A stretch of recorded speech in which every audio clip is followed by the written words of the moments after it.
Okay, we're back with a special edition of Focus Today as we follow up with a lot of information and those who can help us process what has happened in our beloved state and just up the road here in Roseburg. And Steve, you've got some more information about the individual who committed this horrific crime. What do you got? And the investigation in general, as you heard Brandy Smith talk about, they've still got the campus on lockdown. And so, you know, you can imagine they're looking at all information that they can to figure out the cause and what happened here. And what we have learned is that overnight, investigators were at the Umpqua apartment, the nearby apartment, throughout the night, investigating the shooter's location and all the rest, and what might have been in his possession. Also, some social media profiles indicate some interesting things, that he was apparently fascinated by the IRA, Irish Republic Army, frustrated by traditional religion. You had kind of alluded to this, well, and Paulina as well. There was a Facebook account that indicated, you know, you put your different things, your sex, your marital status, he was single, and, you know, all those things, and it said religion, and he said twice, not religion, but spiritual, you know, or not religious. And that would tie in with all of this as well, because it looks as if that was one aspect that he was frustrated for some reason about traditional religion. And he tracked other shootings as well.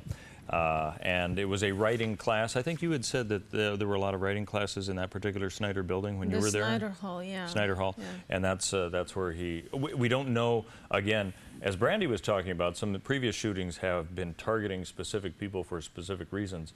We don't have any information to make, to say that was the case or wasn't the case. But we know he lived in Winchester, about, was that 5 miles? Yeah. North of Roseburg, and by himself. In fact, I heard one report, just all these things are kind of coming to mind now, where neighbors said that he was a little odd, not quite friendly, and at nighttime he'd be on the balcony with a little light just sitting there outside. So I think we're going to get a lot of sociological profiles of this individual as more time comes out. Well, one of the things that's so hard to process is that when you have a tragedy of this magnitude, it's one thing to have it happen somewhere else, but it's another thing to have it happen in your own backyard, so to speak, especially in our own state. And this was headline news all across the country. I got emails from our UCB friends around the world last night, wanting to know how we were doing and all of those things. So no matter where you turned in media, this was the headline news. That we didn't know the number of people that had died. We didn't know the number of people that were injured. So to protect young children from seeing and hearing this is a hard thing to do because they're exposed to it. Yeah. So what do you do? What do you say to a young person about a tragedy of this magnitude to calm their heart down? Well, earlier we had a chance to talk to our good friend Dr. Kevin Leman. He's a very renowned psychologist, and he helped us process that. So take a listen and take a look at what he had to say, how to deal with your children. We're delighted to have with us this morning our good friend Dr. Kevin Leman. He's the author of many best-selling books, and his latest one, by the way, I have here called Planet Middle School. You may want to check that out. We'll talk to him later about that. But I wanted Dr. Kevin Leman to help us today to process this, and especially if we have children in the home, what do we say to kids when the whole headlines across the nation was about this school shooting? Dr. Kevin Leman, good to see you, my friend. How are you? Hey, always good to be with you, Perry, and nice to hear old Golden Throat Steve Johnson in the background. Yeah. Makes me feel like home. Yeah, there you go. Well, Kevin, I'm sure you're aware, it's just all over the place. What happened just up the road here a little ways from Medford. What would you say to parents today in helping their children to process this as such as headline news? Well, again, keep in mind that kids are kids, okay? Many of them believe that a fellow dressed in red and white comes down their chimney, okay? Keep in mind that kids are kids. What I'm going to say is going to surprise some parents. Number one, when you have young children, don't be so quick to think that you have to go in and talk to your kids about such evil.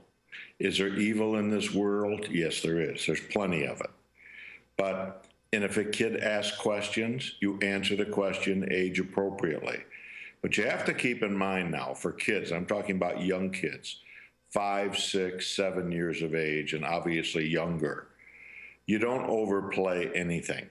You have to realize that their home, Perry, their world is very, very small.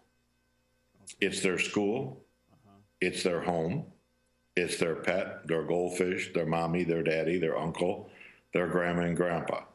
So with talking to young kids, again, a simple statement like, honey, a bad person hurt some people at a community college, and many, many people are sad because some people lost their life because of this. That kind of a straightforward sentence or two to a young kid is usually sufficient. Now, some kids will ask more questions. Then be prepared to give them a little bit more information. But so many times we tend to overreact as parents, tell kids way too much information. Now, with older kids, kids that are certainly in the hormone group years, middle school years, high school, you use the term process. How difficult is it for you and I, and I'll just speak for myself, I'm near death, to process this kind of evil massacre in a small little town like Roseburg? I mean, my goodness, it's difficult. So one of the things that I'd be talking to my older kids about is this, that, honey, you hear things in life. You'll hear things from other kids. You'll hear rumors. But if you hear something that is potentially dangerous to other people, you need to share that with people in authority. Now, who are people in authority? Mom and dad, the local police. I used to tell my kids when they went out at night, I said, sometimes you might be in a situation where all of a sudden you get that little uh-oh inside of you. I used to remind the kids that was God's Holy Spirit just saying, hey, stop, turn around, get out of there. There's trouble ahead. And so I want my kid to be vigilant. I want my kid to be street smart. But with younger kids, again, you have to remember the word parent comes from the word parentis, the Latin word parentis, which means protector. And you have to protect your kids. Yeah, do we worry about our kids? Yeah, every parent worries about their kids. But don't add to the worry is one of my basic tenets I try to share with parents around the world. Kevin, if you were on the scene there today trying to help a family process this, whether they were one of the victims that survived or lost their life, how would you go about that? Number one, as the person who's there, you have to realize you're just the conduit. So whatever you say to those people, an hour later, they're back in their car, they're headed home, they have to deal with this. The question is, how do you deal with tragedy? We tend, when we're really hurting in life, to try to be by ourselves. We try to isolate ourselves, isolate our tears, even when there's just a death in the family or death of a friend. How many times do people find themselves not talking about that friend or that deceased relative? The reality is there's people that need to talk about that deceased relative. And so anything you can do to foster communication and encourage people to share tears with each other and to hug each other and stay physically close to each other, I think helps the grieving process. And grief is like waves off the ocean, Perry. It hits these people at the strangest times. They'll think they're getting through things pretty well, and then all of a sudden, a wave of grief will just encompass them and devour them. Mm-hmm. But again, what helps is to know that people around you love you and care. People of faith, my goodness, pray and pray audibly.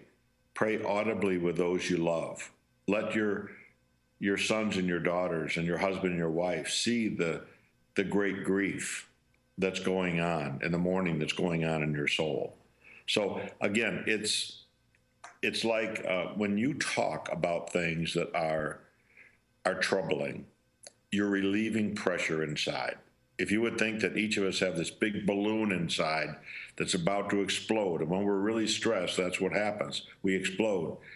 The analogy is as kids, we used to take that balloon and we'd take the neck of it and we'd we pull it and make that terrible sound to annoy our brother, sister, or parents.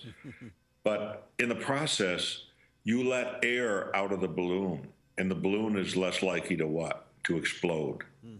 And so the whole idea of venting and sharing feelings with those you love about this tragedy go a long way.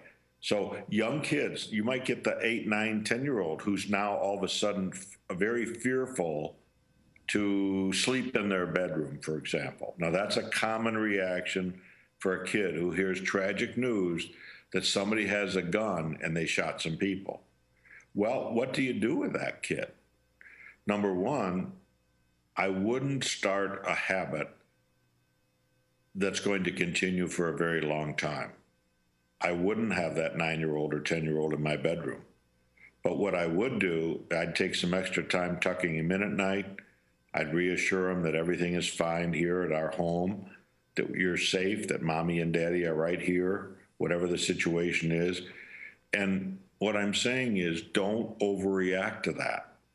Realize that a kid might be troubled because of it, but you give them gentle reassurance and try to maintain as much normalcy as you can in the family. Hint to parents, kids will always take their cue from how you handle a volatile or stressful situation.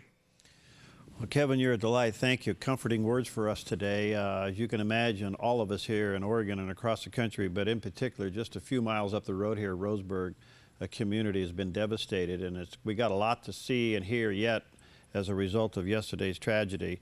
So thank you for your comforting words. Thanks, Perry. Good to be with you. God bless all of you. I know you're hurting up there. Hi, Dr. Kevin Leman giving us some good advice on how to deal with children in light of this tragedy. Coming up next, Pastor Jim Wright's going to be with us to help us process this as well when we come back.